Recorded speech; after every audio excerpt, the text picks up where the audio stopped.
All right, I'd like to call to order the Finance Committee. It is Thursday, September 2nd, 5:37 p.m., and we're room 303. I'll take roll call. Mr. Salgado present, Mr. Schultz here, Mr. Butita, Mr. Arena Here. Mr. Hoffman, Ms. Crosby, Here. and Mr. McDonald. Present. All right, let the record reflect, we do have a quorum. There are no approval minutes. Mr. Thompson, is there anyone signed up for public comment? None. All right, seeing none, we'll omit that. A little bit of change, we're gonna move up the annual appropriation ordinance and have Mr. Rickert present that, since last Thursday we kinda already have talked about that, and it should be a quick and easy moving forward. We'll get those questions going. So Mr. Rickert, I'll hand it over to you. This is item O on your budget. Okay, thank you, Mr. Chairman. I just want to make sure everybody has a binder with their packet with the budget in it. Also in your slate, there should be two documents. One are the budget changes that have been made since you've last reviewed this document. Also, by request from the last Finance Committee meeting and/or the Committee of the Whole, there was a request to have the entire debt maturity schedule for the county submitted for review for the committee to look at. We've also included that document with the budget information. There were a lot of issues that were asked and questions and concerns with the budget. What we tried to do is a lot of the information we've incorporated into the budget process. At this time, I'd like to walk you through a quick overview of the highlights of the budget and some of the changes that have been made in the budget reporting. And then if you have questions, I'd be more than happy to answer your questions. Would anybody mind if I take my mask off? It's a little hard to present with that on. So first and foremost, I'd like to thank the staff of the Finance Committee, Molly Tirini and Ross Chapman for their assistance, and also special assistance from Steve Chapman with preparing a lot of the information you're going to look at today. You have before you all the funds, all the special revenue funds, the debt service funds, the budgets, and all the budgets we've already covered from the general fund to the PSST and River Bluff. Those were ones we've highlighted before and spent a lot of extra time on, because I would imagine there would be a lot of questions related to the general fund, PSST, and River Bluff. So we did a lot of focus on that, but this includes all that other information. If you go forward and you look at page 9, and yes, they are all numbered, you'll see the activity related to the general fund and where we're at, and you'll notice that if you look all the way down and to the right, under excess or deficiency of revenues over expenditures, you can see that number went from 70 to 10. We've had an addition with the budget adjustments, and we'll go over the budget changes briefly, but I just want to walk you through with how best to really look at and read this budget. So you'll notice that. You'll also notice, too, if you go over to the right and look at total revenues, you're going to see $57,740,000. The budget's listed in thousands. The three last zeros are omitted. And if you turn over to the next page, you can see on page 10 the different categories of revenues broken out. And if you look at the bottom right corner of revenues, that number should fairly closely, with the exception of some rounding errors, match what's on page 9. So this is the detailed breakout of the revenues, and you can see it goes by A, B, C, D, E, and F if you look over to the left of the first column. And the next several pages, each one, for example, Schedule A has all the detailed breakout by revenue and line item for all those revenue codes. And I know there was a lot of discussion and comment on detailed information on that. Mr. Arena? Thank you, Mr. Rickert. I know I asked you this before, but I don't remember the answer. The cannabis tax, is it all showing up here as $63,000, or is part of it in a different part? Part of it is in a different category. There are rules according to the Illinois Department of Revenue on how we can display that information, and that information is not split out. Okay, so just the ballpark, you know, in total, what revenue that the county receives in total from I think in aggregate, an idea of aggregate on that? Yeah, we can't. Illinois Department of Revenue does not. There are rules on how that can be discussed and split out, and we can't split that out. You mean, we as a board can't know about how much revenue cannabis generates? I think you can provide that, I mean, in some format. They have this reasoning, and it's kind of odd, but they don't want other municipalities and counties to see how much is being generated. If there are a limited number of providers, you can make inferences on the productivity of specific operations, and that is a concern of the Illinois Department of Revenue. So we are directed not to split that out. So it's just treated as a tax from a product like Sales someone tax. at a store that sold lemonade. It's lump summed in, correct. Okay, thank you. Mhm.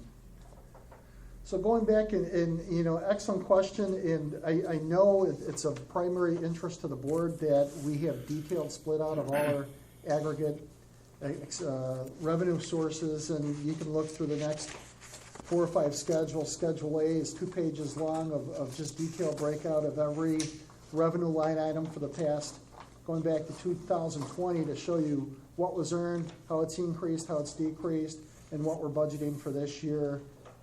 Going through all these different types of revenue sources. Schedule B, charges for services, page 13, page 15, Schedule C, fines and forfeitures, it breaks that out. Page 16 is Schedule D, 17, Schedule E, with all the detail breakout. And really, there's not much more we could, with the one exception, Mr. Arena, that we've discussed. That's the one exception, but everything else, you pretty well see the black and white of what the revenue source was for the past several years and how it aggregates to the entire revenue for the general fund. And then the expenditures show you the breakout for that. I didn't want to go into a lot of detail just because of the sheer volume of this document and the fact that it will be laid over at the next county board meeting. There'll be layover time, there'll be ample time for discussion, but I did want to, I think the most important thing I can give you now is information on how to read this document and pour through it and look at it. If you go to page 19, I'm going to pick on the county auditor to give you an example of how to read this, and I've got it kind of color-coded. You go in the top left-hand corner, you can see this is 11000, which is the county auditor.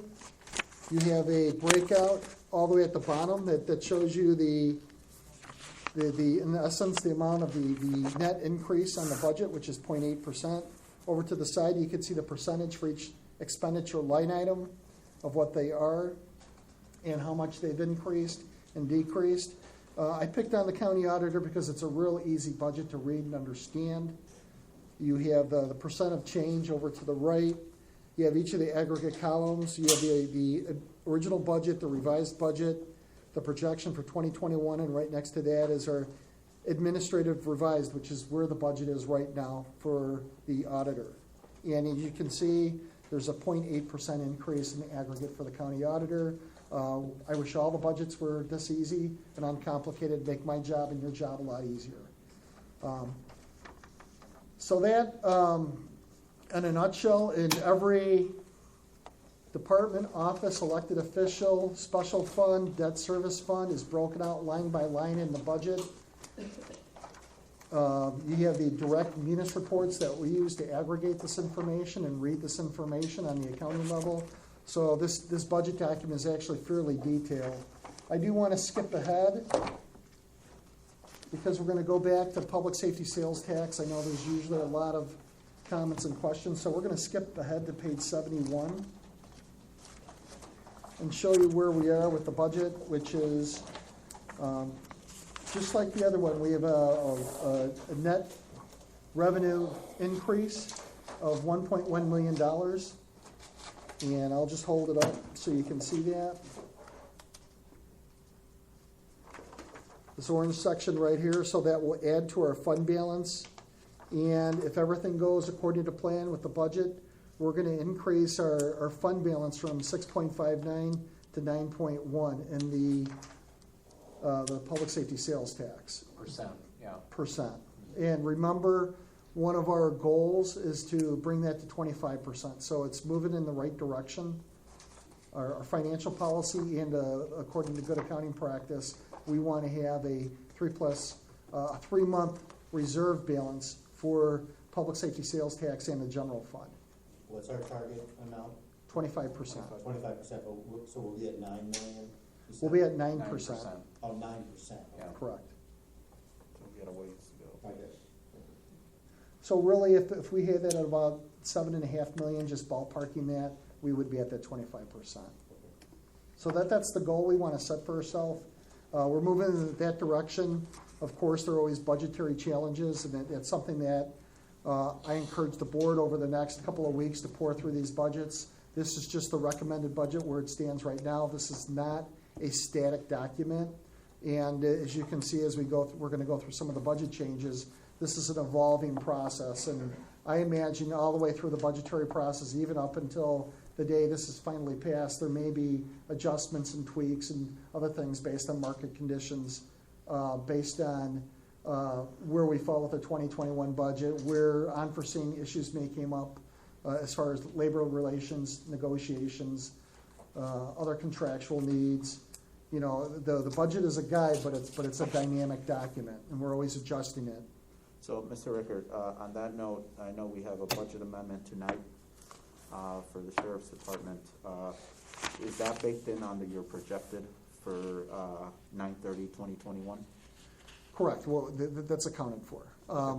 We've worked very closely with the Sheriff's Office all year long. We knew that there were going to be some budget challenges for the Sheriff, but as we've communicated quite frequently to this committee and to the county board in general, that we anticipated that their revenues earned from the federal prisoner program would offset any additional costs related to that. So, and I hope to get additional information from the Sheriff's Office tonight explaining specifically on what funds they're going to use and revenue sources they're going to use, because obviously we don't want them to tap into reserve balances to do that. But that's always been kind of the goal, is we've had that target of increased revenues with the federal program and using those revenues to offset their costs, and or using other budgetary line items of the sheriff to offset their costs. So it's a net neutral effect on our aggregate budget for the county. Yeah, I just wanted to make sure that on your projected 9/30/2021 on this budget, that was being reflected on the budget amendment. Yes. All right, sounds good. And I do want to jump down to the bottom. Let me go back and show you. One of the challenges I had looking at prior financial documents was being able to trace through transactions, but specifically transfers between offices and funds in the budgetary process. 71. Still Yeah, we're on public safety sales tax, page 71. I'll give you a minute or two, a second or two to get there. And what we want to do is, in order to provide the transparency for the board, so you can easily, or any other stakeholder can simply trace through the budgetary process and see how money flows through the system. That's very important. It's important for you as board members to make financial decisions for the county. It's also important for other stakeholders because they need that information also. So one of the things we did this year is, you're going to see at the bottom of the fund equity forecast for the public safety fund, all the budgetary transfers that are coming in and out of that budget and where they're going. And you can see there's a lot of approximately $5 million coming out for expenditure transfers to pay for debt service related to the jail. So that's an expenditure item. It's good to see that. That way you can see exactly where that money's going to. You've got multi-year access to see how that rolls through. And as a supplement to that, you also got the entire debt service for the county over here. And this is something that I want the board to focus on. I know we've had a very good year in 2021 on the income side, both with the public safety sales tax and the general fund. but we have to look long-term at our debt service to make sure we have adequate funds available to meet those needs in the future. That, in a nutshell, is a walkthrough of the budget, the budgetary process. I'll go through very quickly what some of the budget changes were since we last met. And very quickly, one of them is an adjustment for $92,000 related to the American Rescue Plan. Essentially, that's a transfer. We're adjusting between SIP and ARP. This is the one page that was in the pocket, side pocket. Yep. And you're going to see more of that. One of the challenges we have right now is determining, and you're going to see some of these programs coming through right now, is where are these programs and projects going to fall? Part of them are going to fall in 2021. Part of them are going to fall in 2022.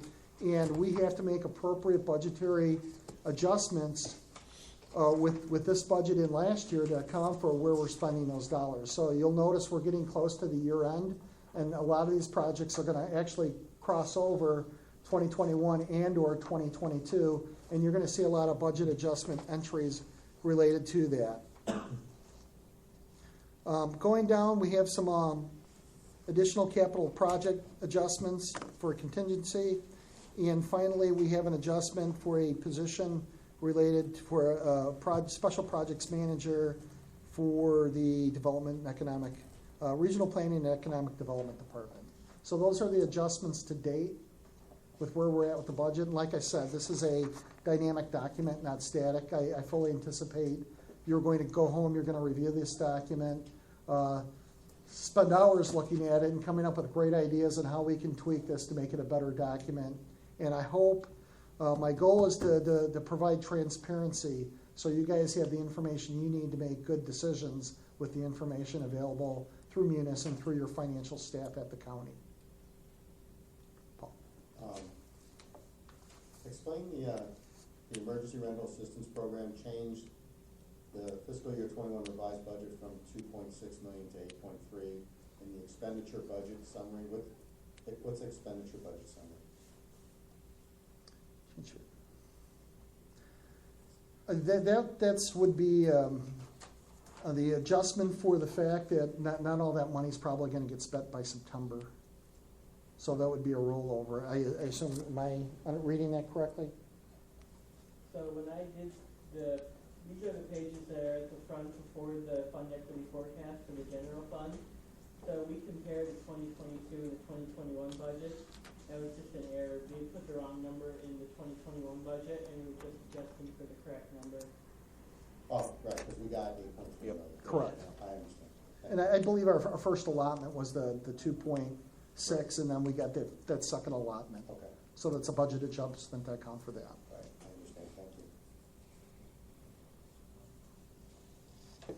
It's just a map there on page 5 in the lower right-hand corner.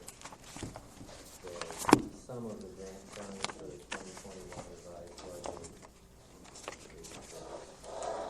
is 2.7 million, but one of the line items above it is 20 million. So clearly it's going to be a lot bigger than 2.7 million.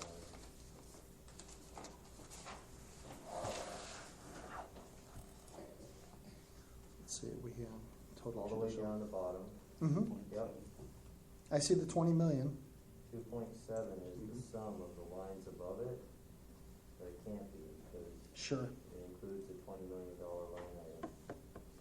It's just it's a clerical thing. Yeah, we'll take a look at that, page But it 5. does roll forward, and so it makes an impact. When you look at the aggregate budget, the difference is gonna be far less. When you roll that forward to page 8, where you have the grand total, 252 million versus 217 million. I see that. It's not gonna be that big of a difference. So Thank you, Mr. Schultz, for pointing that out. Looks like we have a cell formula with our spreadsheet. We'll take a look at that and correct that. It's page 5, and the sum total right after the 20 million. So the 2745,097, that's not aggregating properly. We'll take a look at that.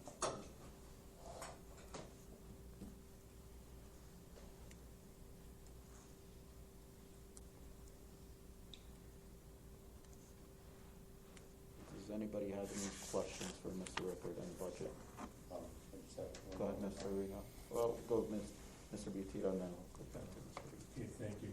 So is this the appropriate meeting to make amendments to this budget? Sure, you can request those, absolutely. Well, relative to the general fund, we, page number 9, the fund equity forecast for the general fund, on the property taxes, we're showing approximately an increase in property taxes of a little over $500,000. I've had a discussion with Mr. Rickard that that's a combination of new construction and also a PTEL increase in the property tax. So it would be my amendment to replace the PTEL amount of that property tax increase from funds from the Social Security and the IMRF funds. That would be my motion to amend. Second. All right, so there's a motion on the floor to revise the property taxes from taking it from the property taxes to out of the security and IMRF, correct? Social Security. Social Security and IMRF in the amount of, The amount of the, what the specific PTEL amount is. And I don't have the specific number because this is an aggregate of. so Mr. Butita, there's a motion on the floor, there's a second, so now we're having discussion on this, but I'm gonna go to Mr. Rickard and then I'll go back to you. Okay. We actually did do that. We reduced the IMRF and Social Security to make up that difference. The only thing Okay, that we've increased is the 115 for new construction. It's actually a flat levy. okay, So so I'm that gonna doesn't, withdraw my second. I don't think we can motion it because it's not before us formally, it's just discussion. Yeah, right. So I don't think we can. You can withdraw this motion. You can withdraw it. yeah, I'll withdraw. But are you clear on that? Yeah, just to be very clear, it's a flat levy. We're not increasing the levy. We're only increasing for new construction. And we're moving some of our levies around in order to make up that shortfall. We have a net surplus in Social Security and the IMRF fund, and we're using that surplus to offset what we would normally use for a PTEL increase. So the levy's flat, So there's no increase. There is Correct. no. except for new construction. Okay. Yes, Mr. Schultz. Wait, I'll go to Mr. Reno and then Mr. Schultz. I was just gonna ask the question, is this document available online for the public to, if somebody's interested in this and wants to Yes. see it, can they see it? Yes, Okay, it's on our Winnebago County website, yes. the homepage, I mean, how? if people ask me- I'll verify that, but Amy, before she left tonight, she put it out in the system, so, but I'll make sure it's on the webpage. Right, and just if you can let me know where it is, so if anyone asks me, I Okay. can tell them where to go to look. All right. Thank you. Go ahead, Mr. Schultz. Yeah, I think what's confusing is on page 9 with the general fund, where it's just where the top line, the property tax increase is $500,000, and it's a large percentage, but he's saying that, yeah, we can make up for that by taking Assessment, money yeah. away from using balance money in Social Security and IMRF. But just looking at only this page, you're not gonna see that. Correct. Go ahead, Mr. Rickard. I did supply a document at the last meeting and at the committee of the whole showing that breakout. I have a copy of it here also that shows that that's exactly what we're doing. It's right here, Mr. Schultz. Yeah, I get it. Yep. So I'll go to Ms. Crosby and then Ms. Red, all right, since she's on Yeah, what kind of increase are we looking at for new construction? It's 115,000. We can do that. All right, Ms. Ray? Thank you, Chairman. My question is, and this might not be the proper place to ask this question. The emergency rental fund, how do we use that? That's essentially a special grant from the federal government to provide emergency rental assistance for people that are unable to pay their rent. That's probably the easiest way to explain it. Okay, I thought so, no. and maybe I shouldn't ask, but I will. I received a phone call today. This gentleman lived with his sister. His sister has died. So, in essence, he's homeless, but he has no way of paying. He does not receive enough money to afford an apartment. Would he qualify for some of this money? Because I've called around and they told me no. I would probably urge them to contact the Emergency Rental Assistance Program to find out what the requirements are specifically for that. Is the lease under her name? It was under his sister's name. Right, Not his name, but he lived with his sister. right. So he has until the end of the month to find a place to live. Can we take that offline Yeah, maybe, and then if you could send get me them the to contact information, Dorothy, and we'll look into it tomorrow morning. All right, Yeah, we can thank you. send them to the Yeah. appropriate individual. Yeah. Are there any other questions? Yes, Mr. Butia. At our last meeting, when you provided us with this document, which was an aggregated list, under the River Bluff revenue and expense sheet, you showed 2.8 million being transferred from the general fund. Is that, and I believe it's an intention on bringing from the host fees, is that demonstrated somewhere in here? Correct, yes. And then conversely, were we going to use some of that ARP funds to reimburse the host fees, I think, for $500,000? We could look at, and that's an opportunity the board has for future expenditures to find out, because many of those programs that are currently paid for by host fees may qualify for ARP, so we could use those to offset those costs. Thank you. Any other additional questions for Mr. Rickard on the budget appropriation?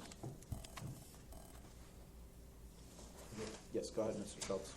Just as I'm paging through, I'm seeing occasions where fund balances are being tapped, in some cases for significant amounts. And, at some point, it might be well to just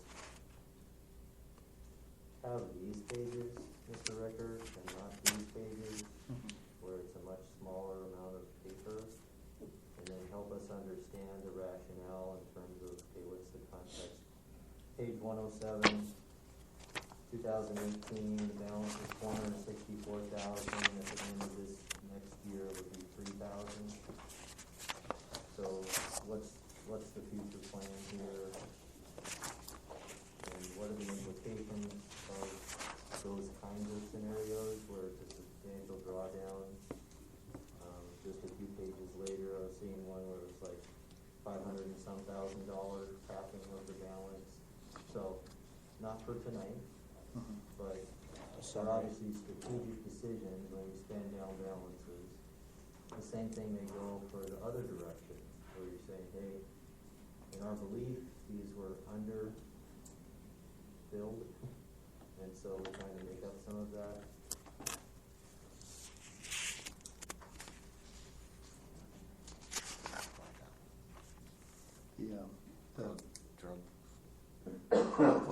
There are a number of special revenue funds that I think are very good, and you make a very excellent point, is that the trend on some of these is somewhat concerning, and probably would be worthwhile to have the elected official and or department head that oversees certain specific funds, especially ones with either negative balances or approaching zero, come in and give a presentation and a discussion to the finance committee to explain what direction they're going, why they're going in that direction, and what their long-term plan is.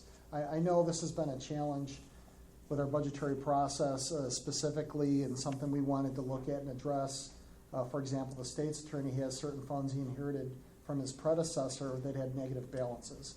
And a discussion probably needs to take place with the finance committee is what do we want to do regarding negative balance funds and or funds that are alarmingly approaching balances that are either zero or heading toward negative. So these are long-term discussions I agree, Mr. Schultz, we need to sit down, take a look at that, get a bigger picture of what's going on, and bring the departments and or elected officials in to explain in detail what the thought process is going forward with these funds. The obvious long-term concern is that when money runs out in a particular place, the burden could shift over to Yep. the general fund or the public safety sales tax, which Correct. is the only other place it can go. So, but you'll deal with that. Thank you. Yes, sir. Go ahead, Mr. So who makes the decision? I guess I don't understand. If there's a fund, they spend the fund into a deficit. Who's making that decision to do that? It depends. Are we making those decisions here as approving this budget? It would depend on the who controls the fund. Some funds are controlled by elected officials, other funds are set up specifically by statute. To give you an example, I think the state's attorney probably has 5 or 6 special revenue funds. The sheriff has special revenue funds. The Veterans Assistance has its own funds. There are a lot of them, and the way I think the vast majority of them read is there's a specific revenue source to support that specific thing, and then when that revenue goes away, the service is supposed to go away, in theory. So is that something we should be correcting now, if there's funds? I think it's something we need to take a serious look at. One of the challenges I faced coming in here is the policy towards special revenue funds is a little bit different than what I'm used to. Where I came from, you weren't allowed to spend under your budget. Once the money was gone, you were cut off, but that's not always been the case. I think that's really something worthwhile the Finance Committee needs to take a look at.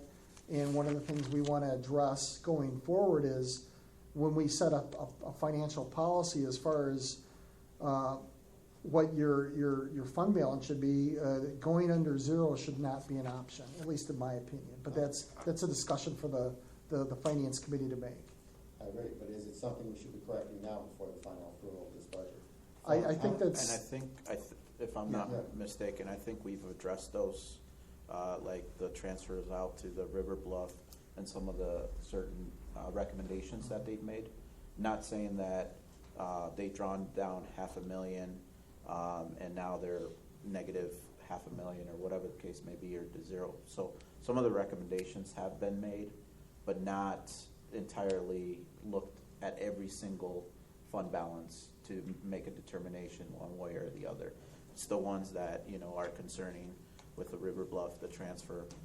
That's one of the ones. I believe the sheriff as well, there were some transfers, if I'm not mistaken. If I'm speaking, please stop me on that. So there were recommendations for that. And so those are the ones that, so they could get, obviously, the fund balances up to at least zero in some of these areas. Correct.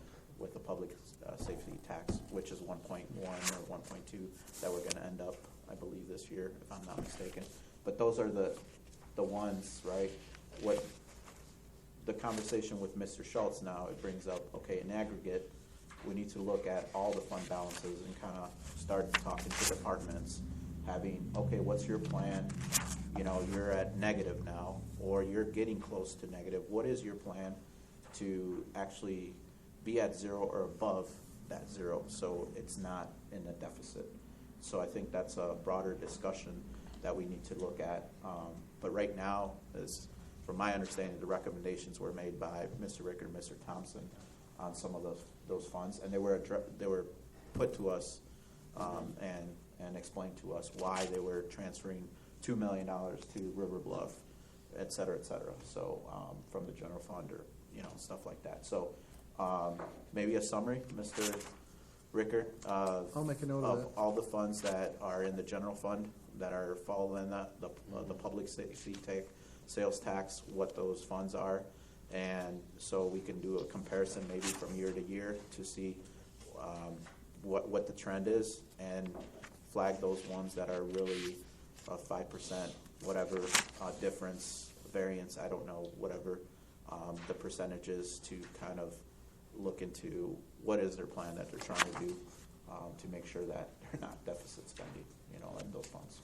I wasn't aware that there was more than I knew about the River Bluff one. I guess I didn't realize that there's others that have a negative balance. To give an example, the Treasurer's Automation Fund was one, and we've addressed that by increasing her duplicate tax bill fee. That'll solve that issue. Some of them are a little bit more complex. What I could do is prepare a report for this committee, bring it forward to show you fund balance of all the special revenue funds, and give you trend, to show you what the trend is. And then we can, you guys can provide me direction specifically on what to do. My thought would be to bring in the representative of that fund to come in and have a discussion with the finance committee, because, for example, the state's attorney inherited negative balance funds. It's not something he created, it's something that came with the position. So we need to firm up that policy. When you hit zero, zero means zero. And, going forward, address all these issues. And I agree, a special report to the committee so you can see the scope of the problem. A lot of these are fairly small, but I think these are important to address. And so we have a cohesive policy going forward. Thank you. Anyone else have any additional questions for Mr. Rickert? Go ahead, I Mr. guess Schultz. just, thank you, Mr. Chairman. On page 150,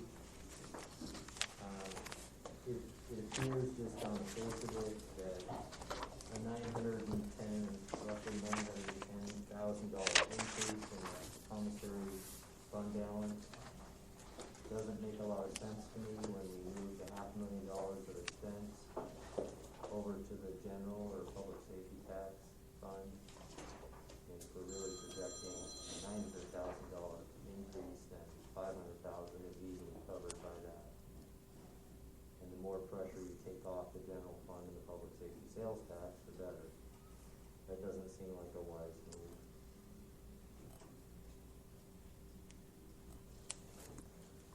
What's the, Commissary. yeah, So, Page 150. so we can look at that to, if that's realistically, as Mr. Schultz was saying, if that's really an increase of 900,000. There was a $500,000 that we took out, I believe. I don't know if it was due to the body cams. Is that correct, Mr. Schultz? Jared. Health insurance. There you go. Was my recollection. And if we could, potentially take it out of there instead of the general fund. That's the recommendation that Mr. Schultz. So if we can look at the 1.9 to see if that's realistic, if that's truly what it's going to be, then Mr. Schultz is making that assumption, recommendation that we should be take that $500,000 hit should actually come out of here. Is that correct, Mr. Schultz? Yes, that's correct. And I'm also open to what I don't know. Maybe there's something that needs Right. to be explained. A thought would be we have representatives from that office. Maybe they can provide some insight into that issue.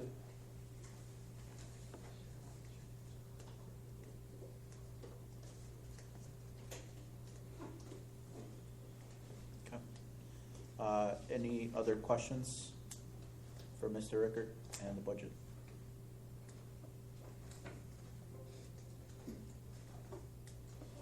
And then this will be presented the next county board, and then, so we can follow up if you have additional questions for Mr. Rickert, so you can address those now and Yeah. kind of look at the budget, maybe. It'll change lay some- over till September 30th. Exactly. They'll present it Yeah. again at their next county board, and then lay over. It'll be laid over. And then we'll. Plenty of take a final- opportunity for county board input and/or adjustments to the budget. This is, at this point, this is just a recommendation, and if there's adjustments that the board would like to see made, there's plenty and ample time to do so. Okay. All right, I don't see or hear any more questions, so we're gonna go ahead and go on to our next item. All right, so our next item is closed session, so I need to get a motion for closed session to talk about labor negotiations. No. No. Wait, Yeah. yeah, we do, I'm sorry. All right, so, Oh, we didn't No, motion you that. have to vote on that, yeah. yeah, the annual appropriation ordinance. To get in. All right, so can I get a motion and a second for the annual appropriation ordinance? Motion by Ms. Crosby, second by Mr. Butita, and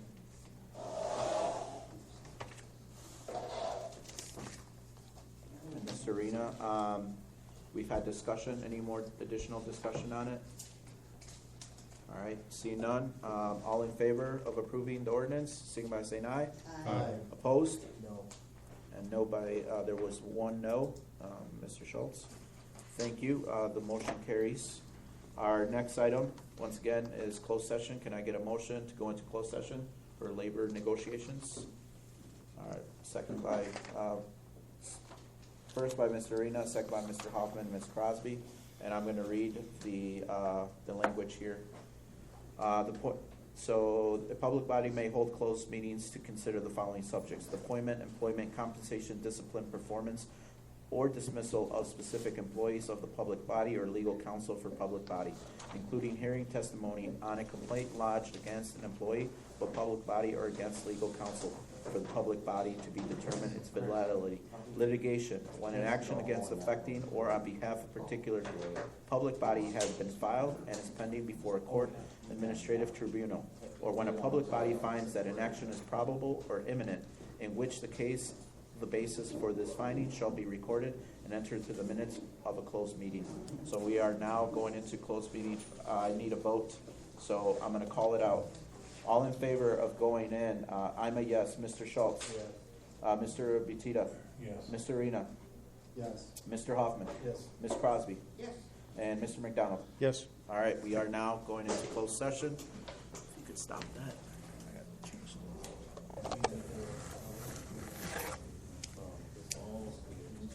All right, we are back into open session. No action was taken in closed session.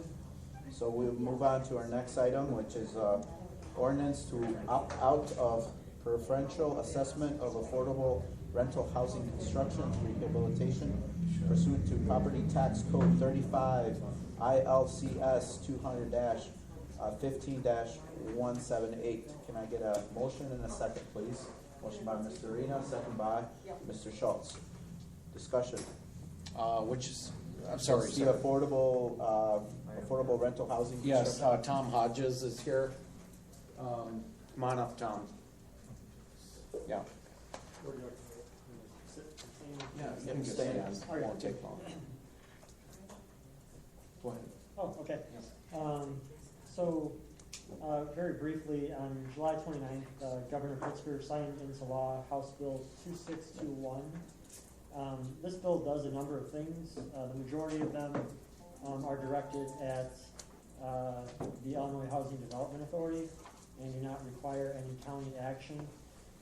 However, Section 920 does amend the Illinois Property Tax Code, and what it does is it creates two preferential assessments for both new construction or the rehabilitation of properties with 7 or more units, which meet certain criteria in regards to providing low-income rental housing.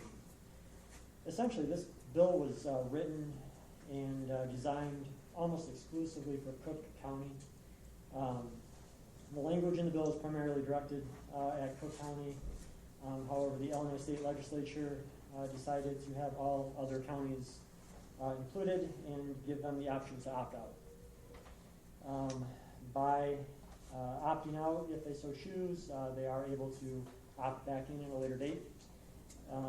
Essentially, they would retain, by opting out, counties retain incentivizing new development at the local level instead of having to defer to a state law. That's it in a nutshell. I'm more than happy to answer more specific questions if there are. And we're recommending that we pass this to opt out. Yeah, we opt out. That allows county boards to take new developments kind of on a case-by-case basis and still incentivize new developments through the normal tax abatement process through individual taxing districts instead of if under the state law, counties their hands are tied a bit and they have to abide by this program, which would incur fairly significant costs to the county just to administer. The county, as I mentioned, is designed for Cook County. General consensus is that many of the collar counties, as well as downstate counties, are going to initially choose to opt out of this. new law. Thanks, Tom. You're very welcome. Any questions, Mr. Arena? Well, just comment and some background. This was negotiated primarily by the Chicago Land Department Association in response to the initiatives for rent control. The idea was to have an alternative. And, as representing the apartment association, we didn't take a position, we took a neutral position on it because it doesn't hurt apartment owners here, but it wasn't usable for us. If it was something that we could use to renovate the type of existing property we have, it might have some benefit, but it really doesn't.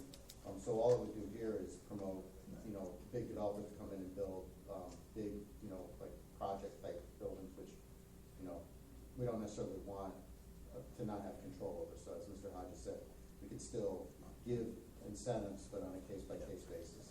So from a county perspective, I support us opting out of it. Any questions regarding this to Mr. Hodges? All right, see none. All in favor of approving the ordinance to opt out? Please signify by saying aye. Aye. Opposed? All right, the ayes have it. Thank you, Todd.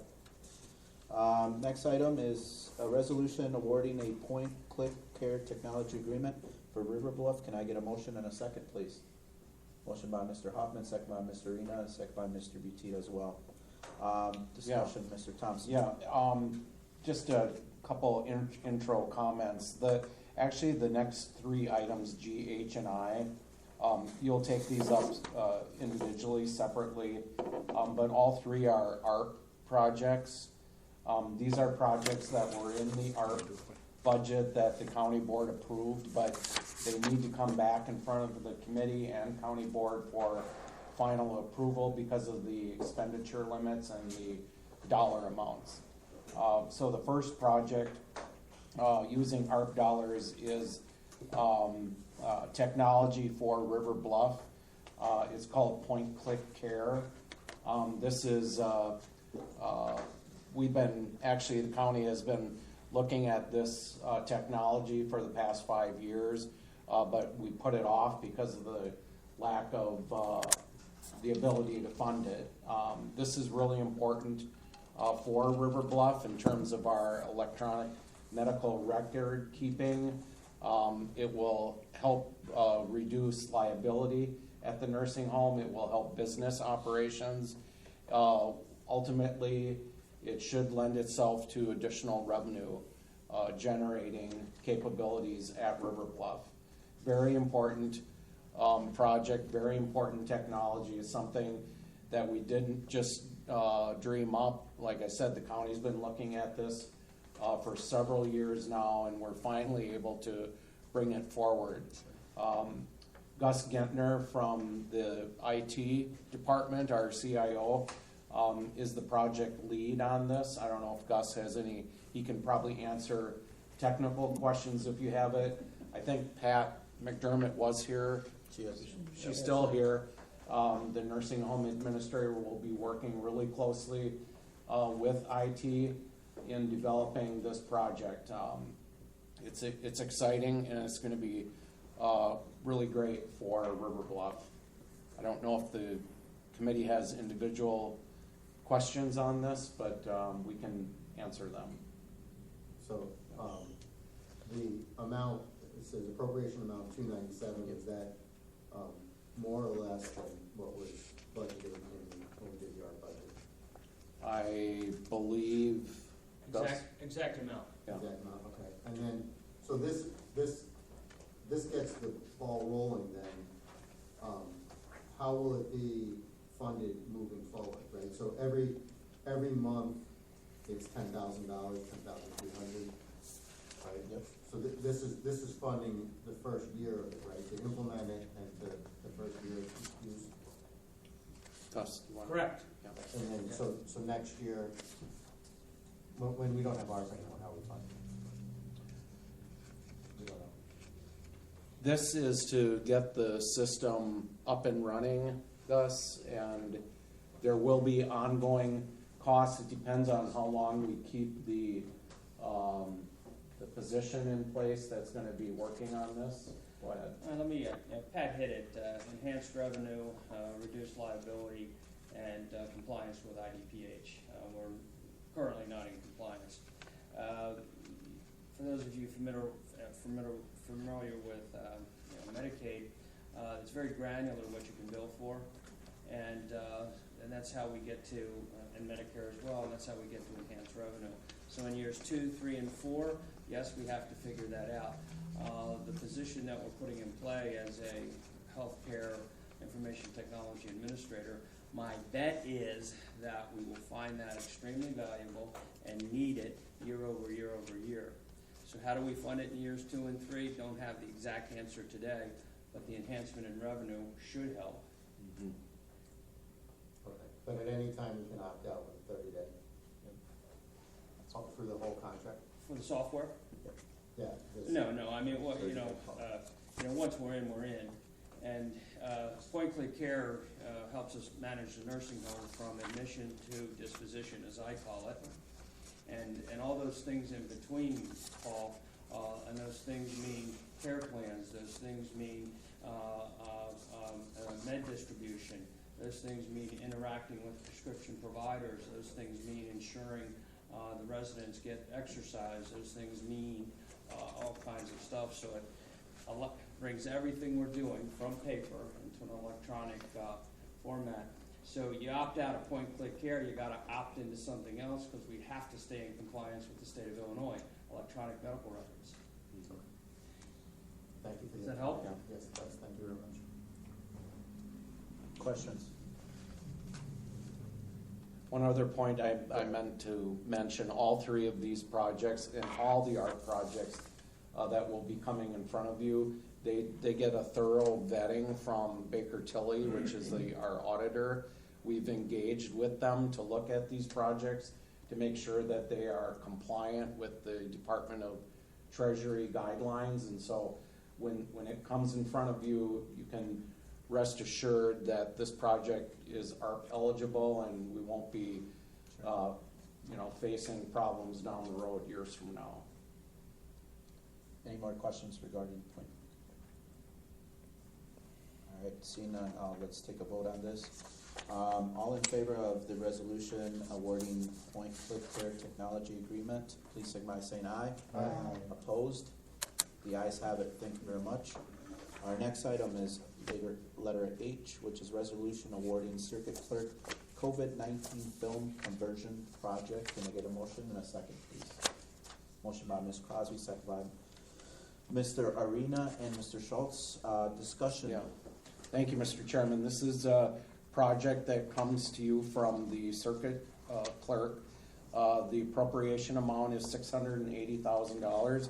It is an ARP eligible project, and it is basically taking all of our criminal and civil case files and converting them into digital format. We have about 1.5 million approximately criminal and civil case files, 1.5 million files that will be converted over to digital format. Tom Lawson is here from that office to explain, in more detail what the project would entail. But here again, this project has been on the back burner for a while. We finally can bring it forward because we have the ARP dollars to pay for it. Tom? Good evening. So part of what we're doing, as he mentioned, is over the last 40 years, we've been using old school microfilm technology to store records. What we'll be doing is we'll be taking all of those rolls of microfilm and turning them into a digital technology, a PDF. How does this help us in relation to COVID? For us, the major part is being able to keep people out of the courthouse environment. Right now, if you want to look up a 92 felony file and get a copy of an order out of there, you would have to physically come down, load microfilm, which we have stored in various locations within the courthouse, load it in a machine, print it out. What this is going to do is we're going to send all of these rolls of microfilm to Excella. They put it in, they digitize it, and it all comes back to us in PDFs. with the help of Gus and his staff then, as we know, we have other stuff that we're gonna be beefing up the backbone that'll allow us to electronically transfer those images to all different offices within the court system as well as the general public. Right now, for example, officers, probation, state's attorney, public defender, currently on those old cases have to come down and sit in front of a microphone. They won't have to do that. We load them on what we call from Gus's staff the S drive, and we give access through Gus's staff everybody to see the S drive. So when they want to look up their 92 felony, we're not wasting time with an attorney sitting in front of a microfilm machine in my office. They're going to the S drive, clicking on the case number, and there's all the documents from 1992. So this is a project that will not only help our internal system work better and faster, but also for the taxpayer who sends in document requests to us through our website. Right now, we have one person all day long that goes down and looks up stuff on microfilm. Eventually, it takes all of that away, and we just send that PDF document off along with a link to pay the county for the cost of that document. So that's what this project entails at this point. Is it just for our current microfilm, or is it also for additional? It's right now, it's encompassing everything that we have that is not in a digital format at this time. And then after, recently now we're digitizing that? Everything gets scanned, yep. Other than wills, and that's because we don't have the ability to scan or the option to scan wills at this time. Mr. McDonald? Thank you, Mr. Chairman. Is it a legal requirement to maintain the original microfilm? Yes. But did I just hear you say currently today you don't have to keep things on micro? It can be digitized? Right now, you either have to have it in a digital format or in microfilm. It has to be in one or the other. Okay, so what we're doing is we're taking the ones that are in microfilm and moving it to digital for storage reasons. It's a project that we're gonna have to do someday anyway, because microfilm's only good for a number of years. And you have to re-microfilm your microfilm, or you have to move it to a digital format. And so that's where we are. Questions, Ms. Arena?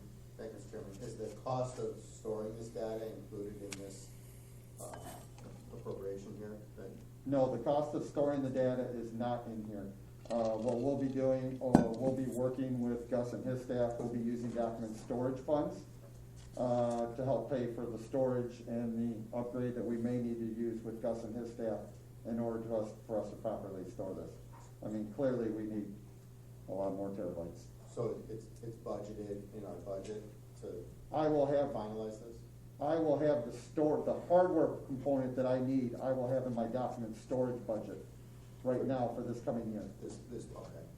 But this portion, which is the actual going out to Excel to put these into electronic format, would be part of the ARPA expenditure. Okay, so there won't be any type of budget amendment coming forward to complete this project? No. All the costs are figured in? Yep. Thank you. Any other questions? All right, seeing none. Thank you very much. Thanks, Tom. All right, since there is no more discussion on it, we'll take a vote. All those in favor of approving the awarding the circuit clerk COVID-19 film conversion project, please signify by saying aye. Aye. Opposed? All right, the ayes have it. Let's move on to our next item, which is a resolution awarding service agreements, hardware, software, and staffing for focused deterrence reentry program. Can I get a motion and a second, please? Motion by Mr. Hoffman, second by Mr. Arena, Mr. Schultz, and Mr. Butita. Discussion. Yes, Mr. thank Thompson. you, Mr. Chairman. This is an ARC project that comes to you from the Chairman's Office of Criminal Justice Initiatives. It's an appropriation amount for $400,000. This is a 2-year project, and it's multifaceted, works with the state's attorney's office, provides for an additional prosecutor, and other components to it. And Marlena Dokken, who is the director of the Criminal Justice Initiatives Office, can answer any specific questions you might have. We just approved, we just had this conversation, so. Okay, good. That's even better. I like that. I like it too. So, any other questions, Mr. Schultz? You made the I motion. don't think that was a question. All right, so we had a discussion, so we're gonna take a vote on this, the resolution awarding agreements, hardware, software, and staffing for Focused Deterrence Reentry Program, in the amount of $400,000. All in favor, please signify by saying aye. Aye. Opposed? All right, the item passes, thank you very much. That was nice and easy. Next item is a resolution awarding the purchase of used tractor and boom mower. Can I get a motion and a second, please? Motion by Ms. Crosby, second by Mr. Arena. Discussion. Thank you, Mr. Chairman. Now, the next three items, J, K, and L, are SIP projects, capital improvement projects that were in the CIP that was approved by the board. Here again, they come back in front of the committee, county board, because of the expenditure dollar amounts. The first one is for a used tractor and boom mower, which will be used at the highway department. This is actually a used vehicle rather than brand new. Carlos and his staff came up with a good deal on this, and it's actually less than what was actually approved in the CIP. Go ahead. I'd make a motion to join J, K, and L. I'll second. Um, I'll second. So I'll take back the original, if Ms. Crosby and Mr. Reno take it back. We'll lump J and K, which is resolution awarding purchase of used tractor and boom mower, a resolution awarding the purchase of new vehicle for court services, resolution awarding the purchase of a truck and snow plow for facilities. So, Ms. Crosby, you motioned that, second, Mr. Arena, okay? All right, so we're having discussion. Anything else you wanna add? Do you wanna cover the cost a little bit? The other two is a vehicle for court services and a truck and snowplow for Sean Franks and facilities. And those Those were all in the CIP. Within the ARP and, Yes. projection CIP. estimate, and came in Yep. a little bit, or at that level, Yes. correct? They were on either at or under budget. Yeah. All right. Questions? Seeing none, we'll take a vote on resolution J, K, and L. All in favor, please say by saying aye. Aye. Opposed? All right, the ayes have it, thank you very much. Moving on to our next item, which is a resolution authorizing settlement of litigation, William Duncan as administrator of the estate of Victoria Duncan deceased versus the county of Winnebago, River Bluff Nursing Home. Can I get a motion and a second, please? Motion by Ms. Crosby, second by Mr. Butito. Thank you very much. Discussion? This case was discussed at our last board meeting in some detail. It was a River Bluff case, What's the dollar amount, just? $340,000. Okay. Any questions regarding that? All right, seeing none, all in favor, please signify by saying aye. Aye. Opposed? The ayes have it, thank you very much. Our next item is a budget amendment for the sheriff's office. Can I get a motion and a second to put it on the floor? Motion by Mr. Hoffman, second by Mr. Butita. Thank you very much. Discussion on it. Yes, thank you, Mr. Chairman. This is a budget amendment in the amount of $681,897 for the Sheriff's Department. You have some detail in your packet. The Chief Deputy Saganik is here along with the Finance Manager of the Sheriff's Office. If you have specific questions, I'll just say, when I first came, when I first started here, I pledged to you as the board, pledged to the board that I would try to limit the amount of budget amendments that come in front of the board. So this, I believe, is really the one and only, first and only budget amendment. This is a significant one. I think there's very good reasoning behind it, and I'll let Tammy and Chief Deputy Saganek talk about this a little bit, but I've been meeting with the sheriff's office along with the CFO, Dave Rickert, on a monthly basis to review the sheriff's department's budget. And I knew that, you know, fairly early on in the year that because of COVID and the number of vacancies that were occurring in both the jail and on the road in terms of staff that were off due to COVID-related illnesses and quarantining, that the overtime and the personnel budgets in the sheriff's office were going to see a significant overrun. There was approximately 11,000 hours of overtime that was necessary to fill staffing positions in the jail and on the road due to COVID-related absences. And so that's really a significant portion of this overdraft in the sheriff's budget. Significantly, the sheriff's budget also went back and looked at certain line items where they would be able to come in under budget in terms of materials and supplies, other services, some training, that they were able to limit expenditures.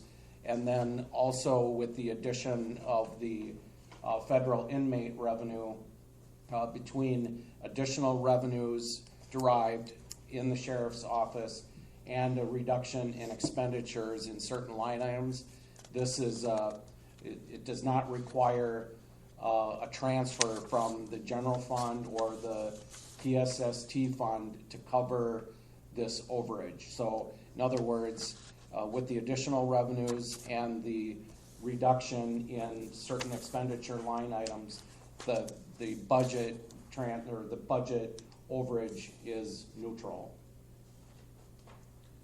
Questions, comments on the budget amendment? Go ahead, Mr. Arena.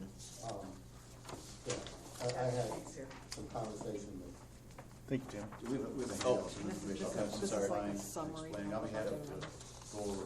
yeah, you wanna, Yeah, go ahead should and, we have them do that yeah, first? please. You guys wanna take a chair, rather than have to stand and talk? Yep. There's another chair. Careful, that cord will get you. Sorry, I didn't. No, that's fine. Thanks. Yeah, sure.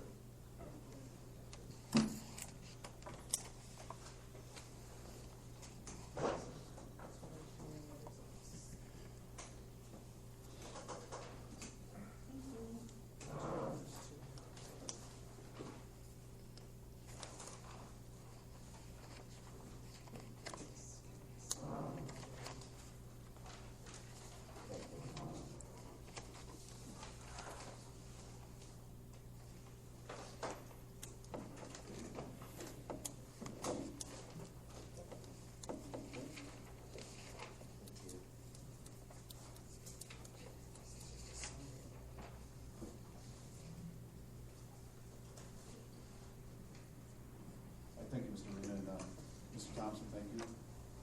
Mr. Thompson actually did an excellent job of summarizing it well.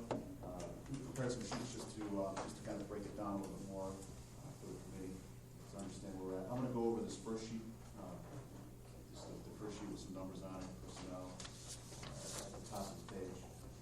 So, for the year, we're anticipating that the line that's important here is our total overflow budget. Over budget on personnel, we anticipate we're gonna be $881,000 and some change over. As Mr. Thompson said, we knew pretty much early on that we would have some overages due to COVID and that sort of things. I'll go over that in a minute. The second line that's important to look at is that for supplies for the jail and the sheriff's office, we're under $200,000, so there's an offset there. Again, when we were looking at our long-term personnel costs for FY '21, we made a conscious decision internally to spend as much money as we could out of the commissary account paying for supplies so that we'd be able to offset some of the personnel costs at the end of the year. So as we sit here today, the total overage is $681,987.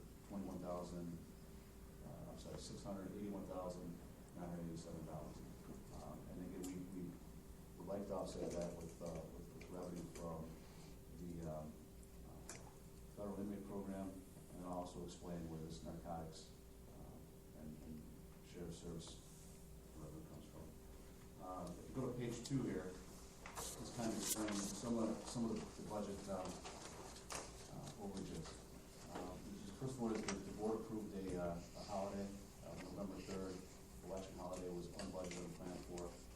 That cost us almost $70,000 to the sheriff's office. We had a significant number of retirements, and we had a number of deputies leave the sheriff's office this year. When they leave, we have to pay out all their unpaid vacation time. That's an unbudgeted expense, cost about $250,000. There was also raises given to the non-bargaining and part-time employees after the FOP contract was settled. Those were unbudgeted. It cost about $85,000. There was a budget give back at the beginning of the year, $515,000 from the sheriff's office. Now there's some expenditures down here. See narcotics overtime, Cherryville Mall overtime, ILEAS, and Howard School District overtime. These are all items that we pay our deputies the overtime out of our budget, and these are reimbursed expenses. So we get this money back. However, it goes into the county general fund. It doesn't come back in the sheriff's office. Under our budget. You see also we have almost $100,000 of overtime here from the Chester Park. Again, that's really taken out of the sheriff's budget. That was reimbursed by the Chester. As Mr. Thompson also mentioned, we had 11,616 hours of emergency paid sick hours to employees due to COVID. Generally speaking, these hours will have to be replaced by overtime. We talked about, what does that look like? At time and a half, that's 17,000 hours, so over 17,500 hours that we have to pay out. I just off the top of my head, I guess that's $25 an hour. That's $450,000 ballpark-ish. So that's when you talk about, where does the sheriff's budget overage come from? Well, these are the main drivers right here. The other side of that is for the FY21, the county projected that the sheriff would raise about $3 million in federal inmate funds. That number's actually come in about $5 million. So there's overage there in revenues. And so when we come here, this is how we would hope to cover this budget shortfall with this revenue, and then the revenue that we get back from Cherryville Mall and Howard School District and some of these other places. So that's kind of a synopsis of that. If there's any questions that you have to answer. Ms. Surya? Thank you, Mr. Chairman. What's 2.22% budget reductions? What does that mean? What is it? At the beginning of FY21, we were asked to cut that much money out of the budget. So we cut that out of the budget. I think, if I'm not mistaken, we gave that back to the commissary. No, this was just, I think when the budget was passed, everybody had to do across the board budget cuts. And I just tracked that reduced our budget. So at the beginning of the year, that was part of the reason it started to cause us to go over budget. A lot of this was made up in retirements and turnover, but I just track it from October 1st. So, because if you add all this up, this is way over what we wrote. That was the budget cut that we made for this year's existing budget To be where we were at. Yeah. to balance last year. Okay. So that was anticipated, or should have been planned for, but these other items are Right. unplanned. Correct.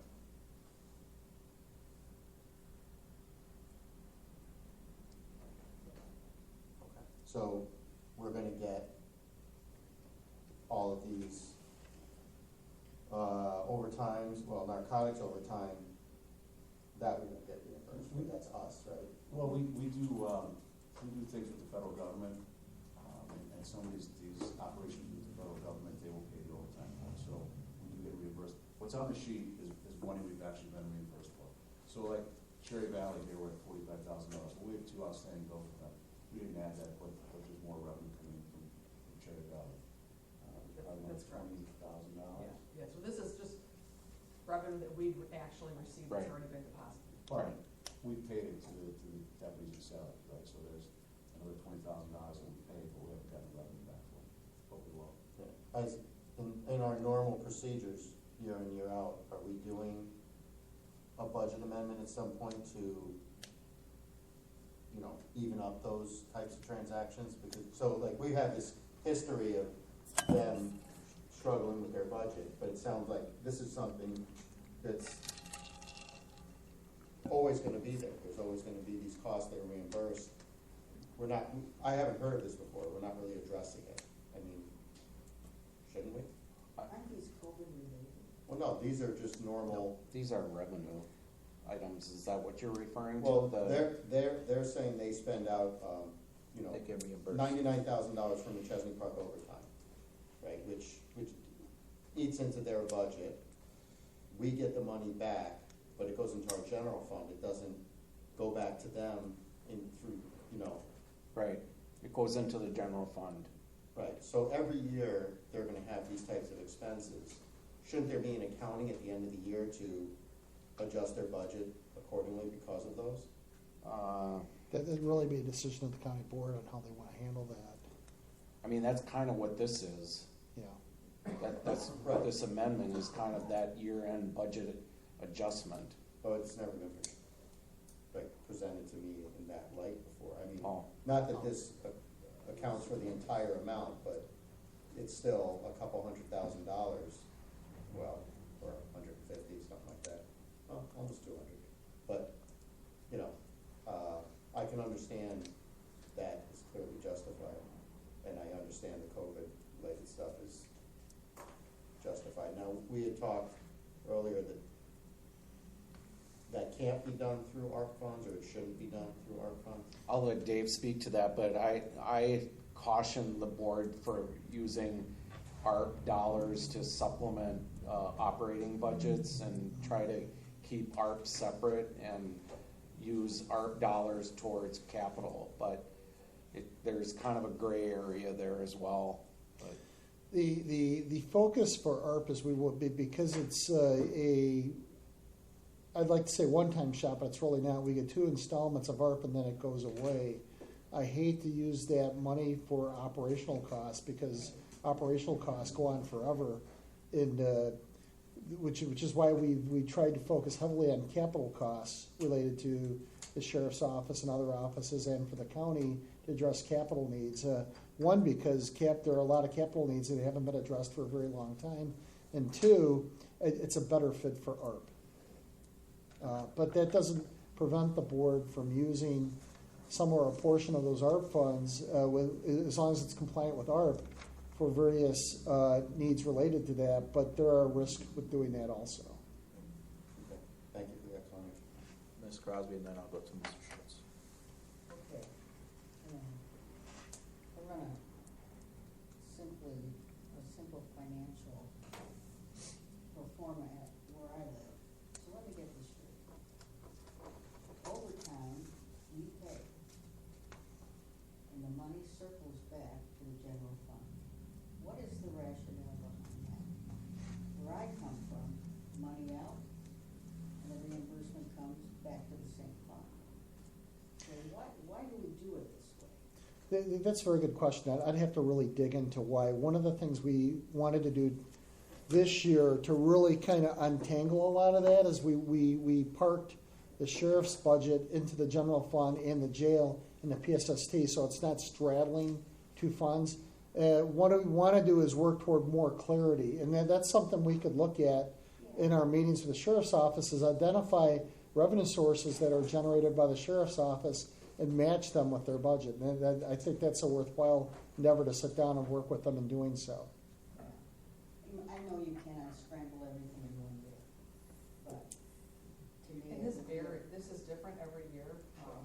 If we just got the tough mudder, Right. they just called it, they needed some help. And then we send them an invoice. In fact, I just got the check for that today.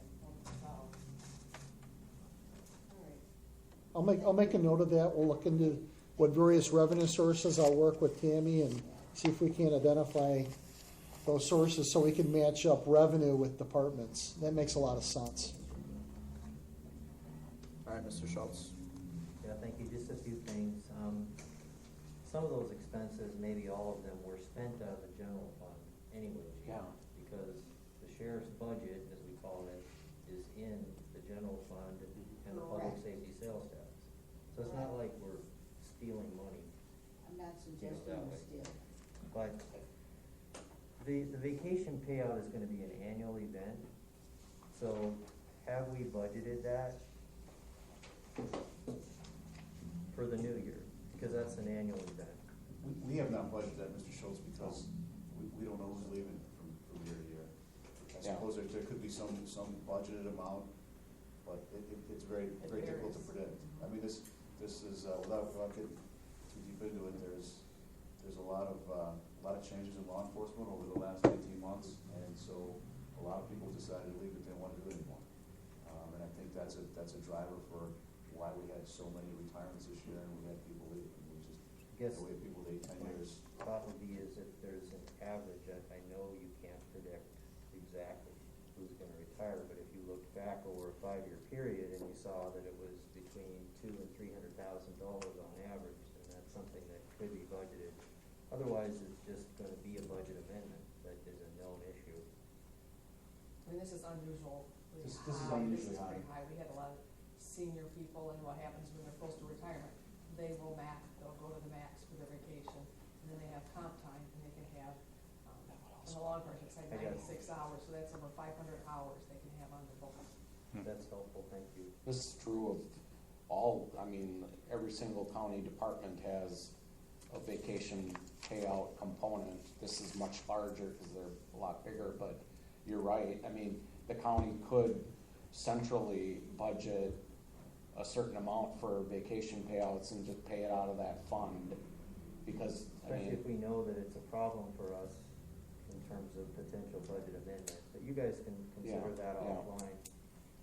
Are there any more budget amendments coming for this fiscal year for the sheriff's department?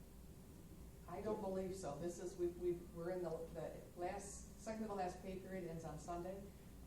So we have one pay period after that. Okay. So I did figure a little bit high for the overtime because we are short right now. I have a retirement, that's gonna be paid out in this pay period, which is very large. That's included in this number, so. That's good news.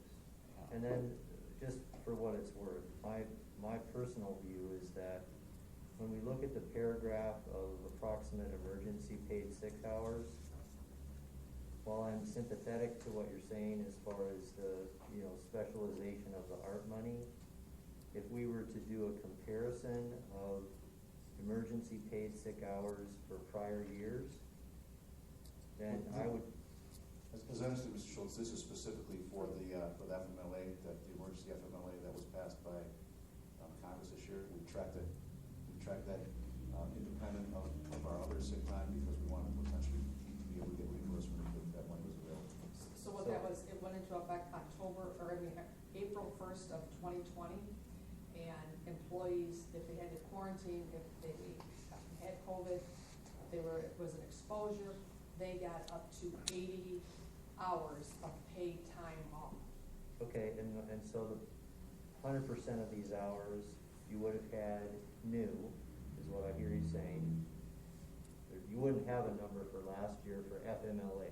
Not for this, because this is specific to this act, those kinds of. Special kind of FMLA that's, well then, particularly in light of the deficit that we still have in the public safety sales tax fund, I would be an advocate and would vote for us taking art money to the tune of this COVID-related expenditure and putting that on a one-time basis into the public safety sales tax deficit that we have against our target of 25%. Because that could help us in the journey toward being fully funded there. what is that dollar amount? That's a good question. I don't know. Well, I could figure, Yeah, because I know every person that was off, but I believe in payroll, because we had to turn the COVID hours, I call them COVID hours, we had to turn that in separately, so I believe in payroll, it should have a list. And was that submitted through is it the? FEMA? Yes, Yeah, that might have been, Oh, I I think have it to was. look, possibly. the CARES grant. Yeah. Yes, I have to Cares. look. Cares. Because anybody that was paid under this, the payroll was all separate, so it was all tracked. So if we've already been reimbursed for that, then it's a moot point. It doesn't belong on here though, for at least Right. budget amendment purposes, because it was already paid Right. for. Sure, for just an explanation for why we're over budget. But that portion of the over budget would have been paid for out of the CARES Act fund. Right, but that doesn't come back to our budget. That doesn't come back to the sheriff's office. That's It'll go not to in the general fund? That would go to the general fund, it doesn't go back to Isn't the the sheriff's. sheriff's budget? Well, I would just suggest then that's an additional source of unbudgeted revenue for the bottom of the sheet that makes your story look better. Okay. Makes sense. yeah. We'll get that amount, That's all I have. okay. Any, yes, go ahead, Mr. Ricci. Thank you. So in light of your, all the retirements, people leaving the department, are we understaffed now? Do you have a lot of vacancies, or what's our status? We currently have five in the academy, we're hiring 5 more, go to the academy September 7th. After that, we have 4 or 5 more vacancies. The number of academy positions available are limited, so we only hire the number of positions that are available. But by law, the deputies have a certain amount of time to be certified as a police officer. They're not certified within the first 6 months of being hired, then we have to let them go. So we can't hire someone who's with academy date. And potentially the next academy date is looking at in January sometime. So essentially, there is some savings as a result There's going to be of these yes. open vacancies. Yeah. Yes and no, we end up paying a lot of Overtime. the vacancies, so it's 6.5 dozen hours, so to speak. And then corrections, or even, well, corrections is number one, when we mandate for the contract, on the third mandate, we have to pay double time. We have to have double time.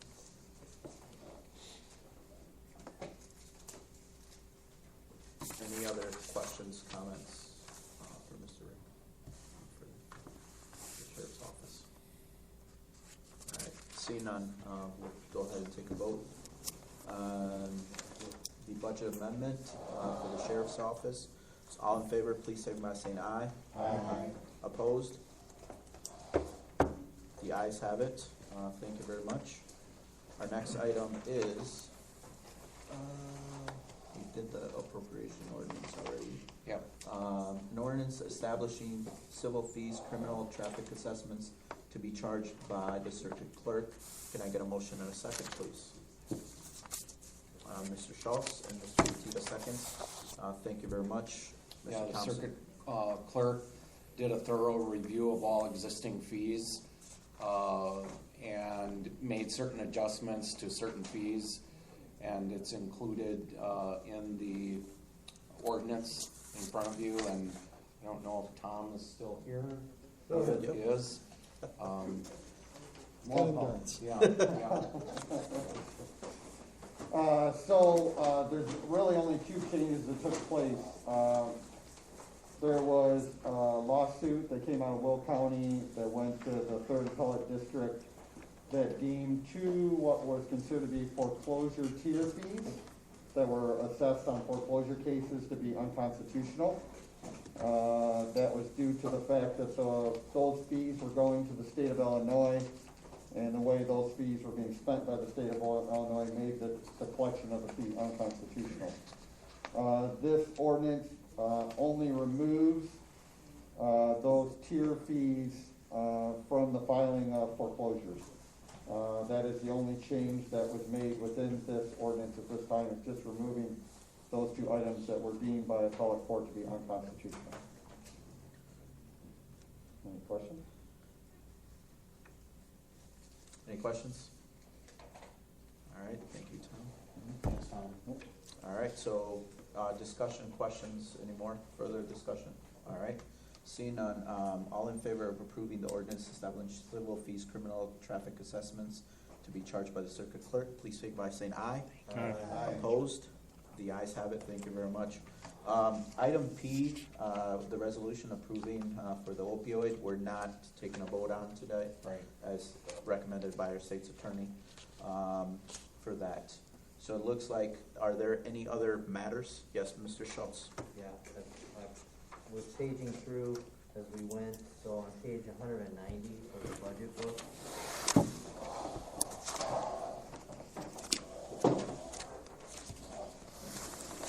the court liability fund is a levy item, a levy line item, until we get the money to pay for that. And I'm just wondering if, on the positive side, I'll give you a possible explanation, is the negative balance of $410,000 that's budgeted, is that because we have a debt service obligation that's falling off the books, like the following year, but we still have the revenue from the levy, and so your idea was this is just a temporary negative fund balance? Because if that's not the case, then I would want the levy to appropriately be proportioned to not have a deficit balance.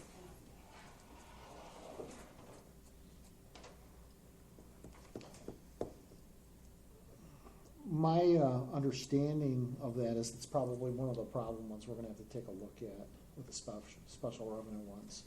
So, one of the challenges we have is with liability claims. We just had a large one go through tonight with the nursing home, but essentially that's what it is when we pay claims, that's where the money's coming from. But that's something we're gonna have to sit down and take a look at.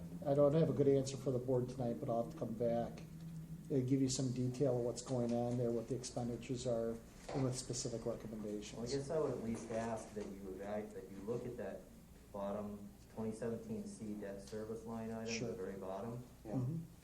Because, again, on the face of it, what we did historically, which just makes sense, is we adjusted the portion of money that went from the levy to this fund so that it didn't have a negative balance.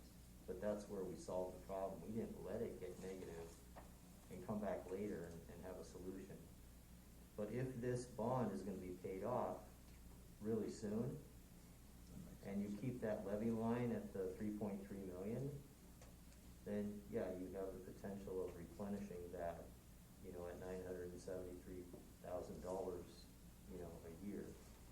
So I'm giving you a potential solution, but on the face of it, if it's a long-term bond, I don't like this going, I don't think that it's appropriate to have it go negative 410.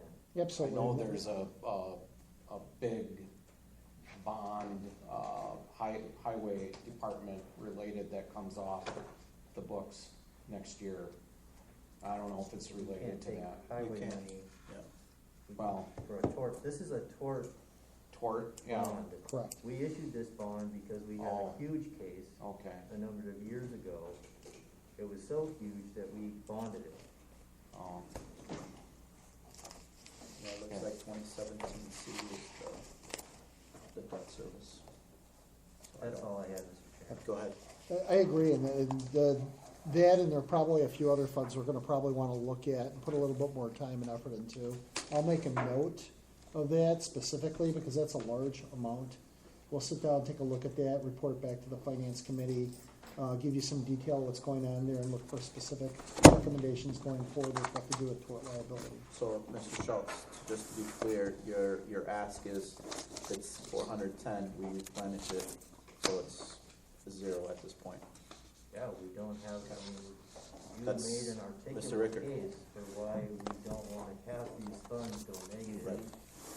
And that's one of, Previously in the meeting. and that's one of the ones that we really, so, Mr. Rickert, just a note of caution, if it's 410 negative, we'd like to figure out a way to make it 0, so. within Absolutely, I'll make a note of this- that.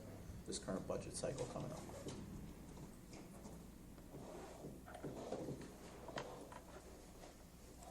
Any other matters to come before this committee?